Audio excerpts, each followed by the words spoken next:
o segredo que ninguém te conta sobre a advocacia de sucesso.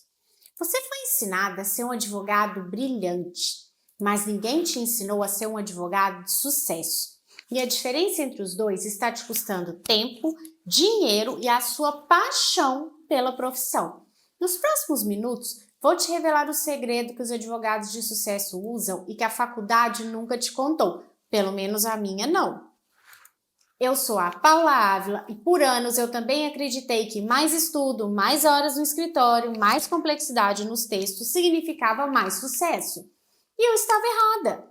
Se você se sente exausto, frustrado, com a sensação de que seu talento não está sendo reconhecido, esse vídeo é para você.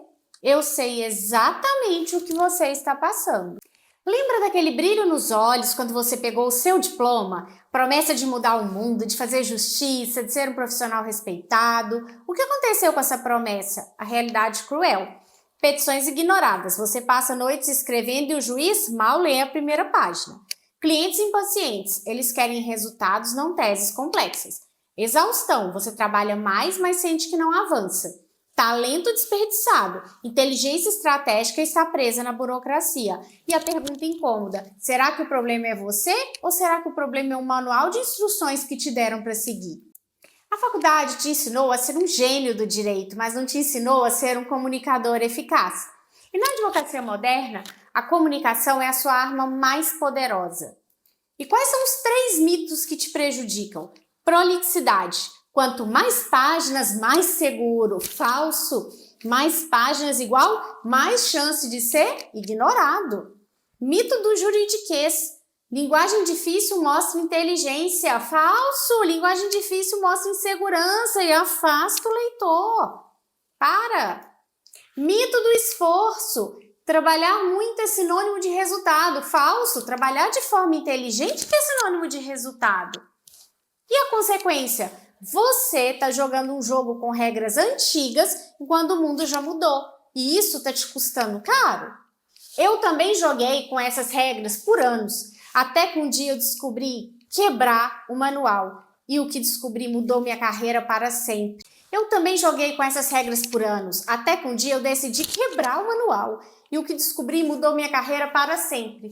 Peguei uma petição de 45 páginas que havia sido rejeitada, um trabalho brilhante, mas invisível. Apliquei uma nova forma de pensar a escrita jurídica. Não cortei conteúdo, mas eu transformei a forma. A mesma petição agora com 18 páginas foi deferida no mesmo dia. Não foi mágica, foi um método que foi aplicado. Então, o segredo não é o que você escreve, mas como você estrutura o que escreve para o cérebro do seu leitor. É a advocacia de impacto. Pilar 1, clareza cognitiva. Como fazer o juiz devorar sua petição sem nenhum esforço? Frase longa versus frase curta e impactante. Persuasão estrutural. Arquitetura dos seus argumentos. Como é que eu vou guiar o leitor para chegar na minha conclusão, naquela conclusão que eu quero que ele chegue? Exemplo rápido, argumento forte no início e não no final.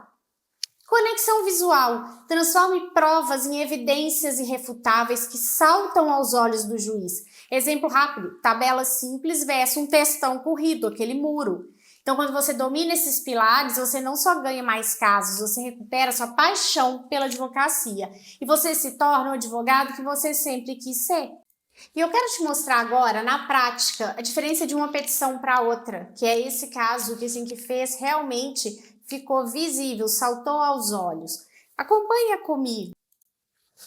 2 petições, de um lado, uma petição comum e de outro lado ela reestruturada.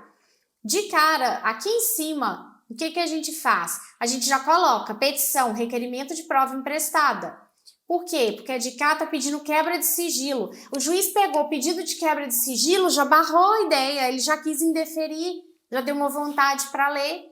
Então, se a minha intenção é requerimento de prova emprestada, já deixo claro logo no início, e não só lá no pedido, só lá no final, ele já sabe o que ele vai ler. Então, olha lá, e aí a gente pede a urgência de forma delicada que a gente precisa. Então, a gente não vai falar em quebra de sigilo aqui. A gente vai falar de forma mais delicada. Obtenção de prova emprestada, quebra de sigilo entre parênteses. E olha a diferença de um lado para o outro. A reclamante propôs reclamação trabalhista alegando em síntese que mantinha vínculo de emprego com os reclamados, embora atuasse como sócio do escritório. Não!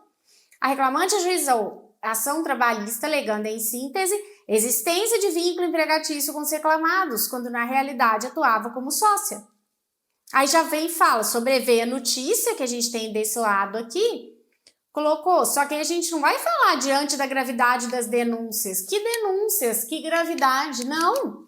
Sobreveio a notícia de que a reclamante teria se apropriado indevidamente de valores pertencentes a clientes, circunstância que culminou na instauração de 6 procedimentos criminais em seu desfavor. E aí você lança os números. Registra que, apesar de terem requerido habilitação nas ações penais, o juízo criminal indeferiu o acesso integral. Ressalta que as denúncias foram recebidas, o que motivou o presente pedido. A gravidade levou à suspensão cautelar da OAB, da advogada. No curso da investigação criminal houve decretação da quebra do sigilo. Aí por que foi indeferido? Então a gente trouxe o quê? Um storytelling. E não que só teve acesso agora e não só reclamando e apresentando lei. Outra coisa, o que a gente faz? Não adianta sair enfiando aqui negrito, desculpa o termo, de colocando tudo avulso. E é muita palavra, é isso que a gente fala aqui. O que acontece, tá? Essa daqui não mudou tanto o número de páginas, mas mudou a forma como é feita, o que fez ela ser deferida de imediato e a outra não ter sido nem olhada. Que aí a gente ofertou ela em formas diferentes, em épocas diferentes. Então daqui trouxe qual que é a fundamentação aplicável exata nesse caso, jurisprudência atualizada específica, que não é inventada pela IA, por favor, de setembro de 2024 e dezembro de 2024, TST e TRT. Então, só as duas destacadas de forma bem aqui, ó, para que bateu o olho e já viu. No pedido, ofício a primeira vara, subsidiariamente uma outra segunda opção, conseguida a vida prévia, dada a ciência ao Ministério Público e acolhidos, beleza? Aí olha essa de cá. Aí a gente vai colocando e vai enchendo linguiça. Também não se pode olvidar. Aí vem outro, aí só lá, vislumbrado. Coloca aqui, a título argumentativo. Se você não colocar essa palavra, vai fazer falta? O que se admite apenas a título argumentativo, isso é balela, isso é encheção de linguiça. Só uma petição. Tem que ser uma petição direta, porque ela tem um objetivo único, ela não é defesa, ela não é impugnação a nada. E veio o pedido, essa bagunça aqui do lado, citando tudo de novo os processos que não tem nada a ver. E aí vem pedindo ali a quebra de sigilo para deslinde da controvérsia. Tal diligência mostra essencial, exercício pleno de defesa, apuração da verdade real. Tá? É muita linguiça para uma petição que precisa ser rápida, urgente ali, a tutela desse caso é bem urgente, que senão vai perder o time, para você ficar enchendo linguiça, porque aí o juiz vai ficar com, já lá no título, quando você falou em quebra de sigilo, e só encheu linguiça, ele já desistiu, ele nem chega no final da sua petição, ele nem chega na última página. Então, nessa de cá, tanto chegou, que em termos dos pedidos, porque ela já teve, ela com 3 dias, ela já teve deferimento. E veio com prints desses termos que foram usados aqui. Tá vendo? E são todos estruturados, tem uma lógica, tem todo um passo a passo para você chegar. Então, essa é a diferença quando a gente trata de petições nessa linha do método Blueprint Legal Design, que é o que a gente vai deixar aqui, inclusive, a questão do checklist, para vocês entenderem como que usa. Então, imagina acordar sabendo que as suas petições serão lidas, que seu talento será reconhecido, que você terá tempo para sua vida pessoal sem abrir mão do seu sucesso profissional. Então, a escolha, você pode continuar no manual antigo ou pode começar a escrever a sua própria história de sucesso. A escolha é de quem? Só sua, como foi minha. Então, eu sei que tudo isso pode parecer complexo agora. Por isso, eu criei uma ferramenta simples para que vocês consigam dar esse primeiro passo, que é o checklist da petição de impacto. São 7 perguntas estratégicas que vão te ajudar a diagnosticar onde suas petições estão perdendo força. É o mesmo checklist que uso com meus clientes na área de consultoria. E o que eles fazem? E o que esse checklist faz? Ele diagnostica o inimigo invisível, identifica os pontos de melhoria e começa a jornada para a advocacia de impacto.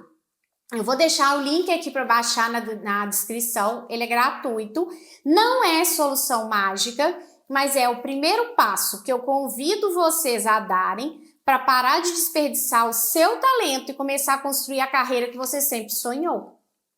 Tá aqui na descrição. Eu já deixei, eu falei, ele é bem rápido, fácil de usar, como um primeiro passo para quê? Para que ninguém desanime, para que vocês consigam aplicar no dia a dia de vocês. Então, a advocacia ela não precisa ser exaustiva para ser bem-sucedida, ela precisa ser inteligente. E a inteligência começa na forma como você se comunica.